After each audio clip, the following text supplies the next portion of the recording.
Hello, good morning, or buenas tardes, or buenas noches, depending on what time you're listening to this. My name is Ali Babineau, and today I'm joined by my dear colleague Mandy Stewart. In this video, we seek to share our long-term research captured in book form entitled Radicalizing, Literacies, and Languaging.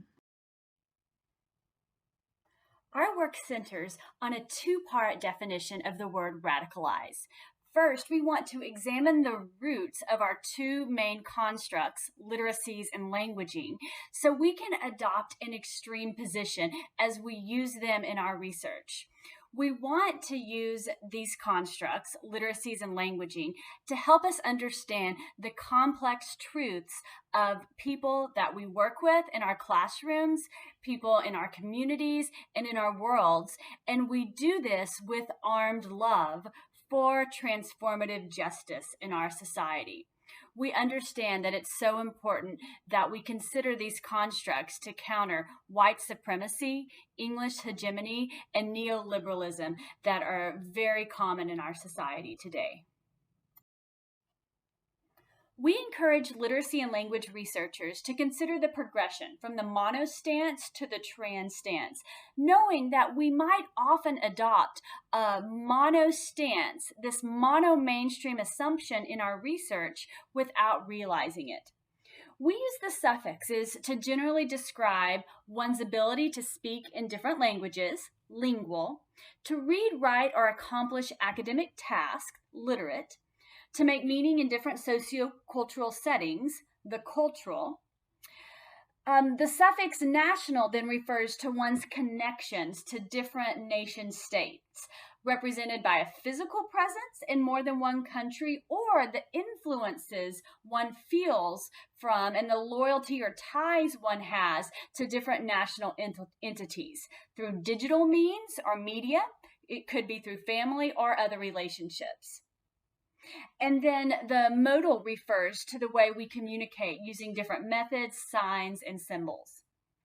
The prefixes move the discourse from the mono mainstream assumption to the argument of two, bi, more than one, multi, and finally to the trans, the idea that one moves between, among, and within various named languages, literacies, cultures, nation states, and modes of communication. We begin by radicalizing the construct of literacies. So we do that by looking at the history of this construct, and then we divide it into categories that seem to make sense for our research, although we realize that literacies could be conceptualized in different ways.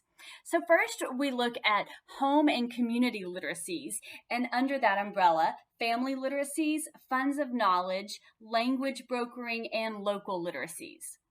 Then from there, we move to a construct of school literacies, which we trace the roots of, but also problematize as we consider who gets to name academic language and academic literacies, and then who benefits from that definition and who is marginalized by it. And we also look at the construct of disciplinary literacies under school literacies. From there, we look at digital and modal literacies, particularly how transnationalism affects digital literacies, social networking, critical media literacies, and visual and music literacies. From there, we go to a category that we call to be seen literacies, because we think these literacies would not be noticed unless researchers ask specific questions. And these are Black girl literacies, urban and hip hop literacies, and then resistance literacies, which becomes really important in our research later on. We end with a discussion of global literacies and start with cosmopolitanism, racial literacies, transnational border and Nepalera literacies, and then end with a construct, biliteracy or biliteracies, that we think bridges literacies and languaging really well.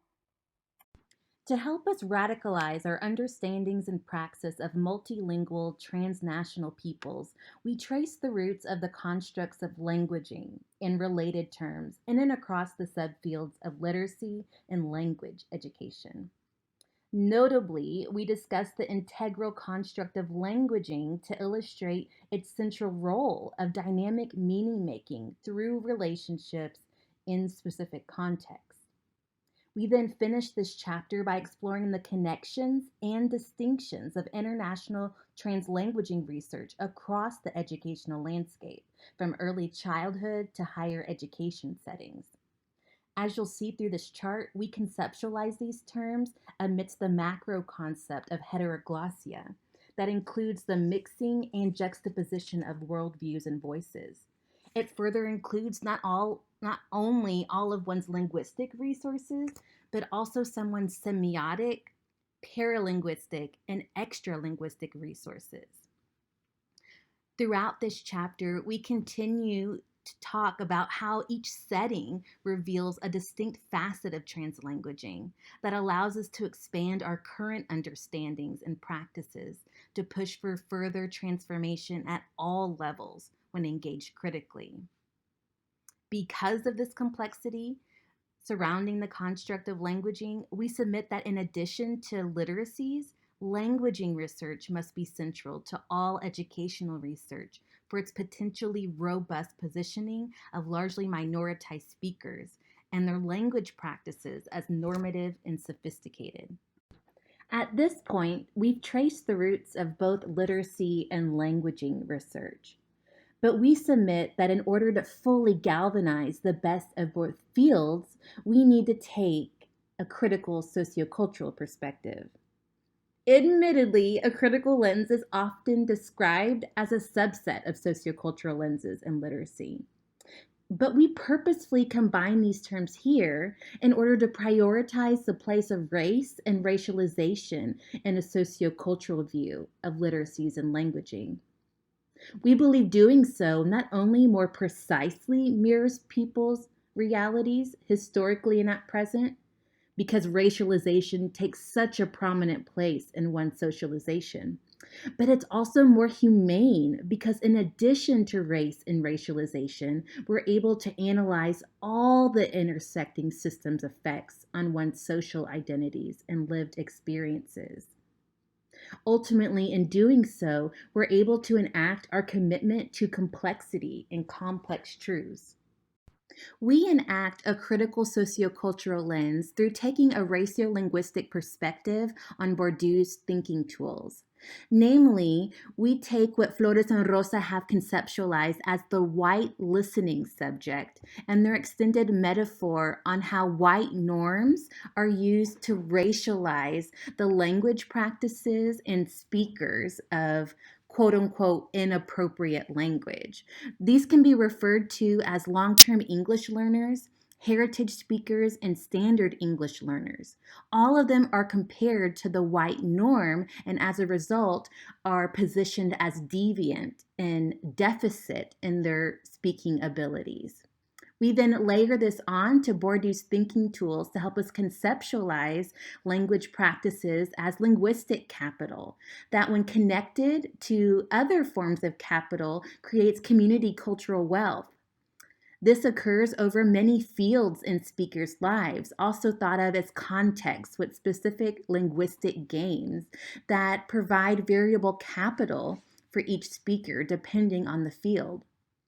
Over time, this also creates a habitus or disposition and strategies towards using their languages that may or may not function in light of doxa or the realm of the undiscussed. Taken together, we believe that we're able to create an extraordinary discourse, one that is able to name the pernicious effects of white supremacy, that then also demands us to respond with material actions at every level of implementation, at the macro, meso, and micro level. In order to refine and expand our understanding of a raciolinguistic perspective on Bourdieu's thinking tools, we implemented a collective case study with four multilingual transnational women, using testimonios as both a process and a product. Important to us was to decenter our whiteness through an iterative process of reflexivity in taking their testimonios down in their words and understanding it in their way. Without further ado, it is my absolute pleasure to introduce you to our first testimonialista, Mia, a passionate pre-service bilingual teacher. Mia was a student in the bilingual teacher program with myself, and we had a biliteracy class together. She identifies herself as a first generation Mexican who came to the US when she was just 10 years old.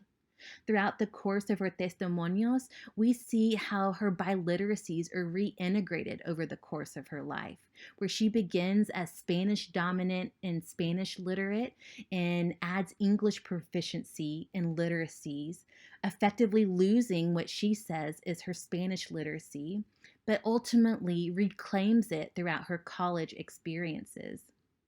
Later, we see several instances of how Mia makes sense of race through digital resistance literacies in the classroom and with her classmates. However, perhaps most prominent is the place of language brokering in Mia's life and how it evidences critical multilingual language awareness. We've seen through Mia and we'll see through Angelica how the rich literacies and languaging practices are so intertwined that they're difficult to disentangle because of their intricate sophistication. Angelica is a past student of mine from when I was an elementary dual language teacher. As a second generation US citizen, she staunchly identifies as Mexican and is the youngest testimonialista, as well as the only one to receive formal language instruction in both of her languages. Through her testimonios, we see how resistance literacies act as a means of advocacy languaging through several episodes in class. We see how she makes sense of how to advocate for others through implementing resistance literacies. Perhaps most notable for Angelica are the critical multilingual family literacies that support race languaging. She shares so many examples of raciolinguistic events with her family that contribute to her understanding of race, which also happens to occur through the critical multilingual literacies inside and outside the home. Last but in no way least, like with Mia, we see language brokering being central to her experience. Like Mia, she regularly brokers understanding between languages for her mom and other community members. And we see how this works in concert to develop cosmopolitan literacies, where she makes meanings as a local and global citizen across time and space. Carmen Elvira is an adult mother of teenage daughters. She is an adult ESL student and teacher at the same time who is newly arrived from Mexico. She says, "Right now, I love to teach because I can see the people reaching their goal. When they say, I can send my email to anybody without my son or without my husband, okay, I think it's all good." And that's what she says about the other immigrant women she is teaching in her adult ESL class, although she is also taking classes at the same time to improve her English. She is very proud of her heritage and her language, and we see that through her resistance literacies, which could also be considered cultural languaging. She uses Duolingo regularly to improve English, to understand how to teach Spanish, and learn Italian, Portuguese, Latin, and French. At the time of this research, she had 1,203 consecutive days. So she uses these digital literacies as a form of resistance languaging to show that she is a language learner and a competent speaker and communicator across multiple languages. Which brings us to her cosmopolitan literacies. She connects with people from various countries and cultures and language groups on a regular basis. She does that transnationally as she crosses borders digitally, physically, culturally, and linguistically. Gita is a second generation Persian teacher in an English Spanish dual language classroom. She tells me, at the Zoroastrian Center, there are all kinds of languages. There's Gujarati, there's Hindi, there's Urdu, there's Farsi, there's Avestan. And Shitra has grown up in the Zoroastrian Center and in a home where her parents from Pakistan chose to speak to her in Gujarati so she would maintain that heritage language. So, through her literacies and languaging, we can see very strong family and local literacies, which have brought her up in this natural translanguaging environment. But because she entered school and never received language support services, many of her teachers never knew that she spoke Gujarati and had exposure to all of these other languages, which mean many of her literacies are subaltern, but they've grown into emergent resistance literacies as she continues to show pride for her languages and her cultural heritage. As someone who is very successful in school, she has been able to leverage her academic literacies to support the hidden cultural and linguistic literacies of people from her culture group.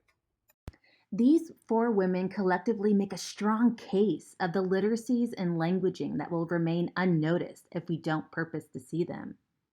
In fact, through historically normative views of literacies and languaging, we've been conditioned to invisibilize them. However, if we take a multi and trans view, we're able to investigate the dynamic movement amongst the sophisticated, interwoven, and purposeful literacies and languaging practices of these women. As we take a raciolinguistic perspective on Bourdieu's reflexive sociology, we're able to see that their primary capital is linguistic in nature, and it's connected to all other forms, catalyzing it and creating community cultural wealth. Across the fields, especially that of the family, we see how strategic essentialism and language brokering is essential to this growth.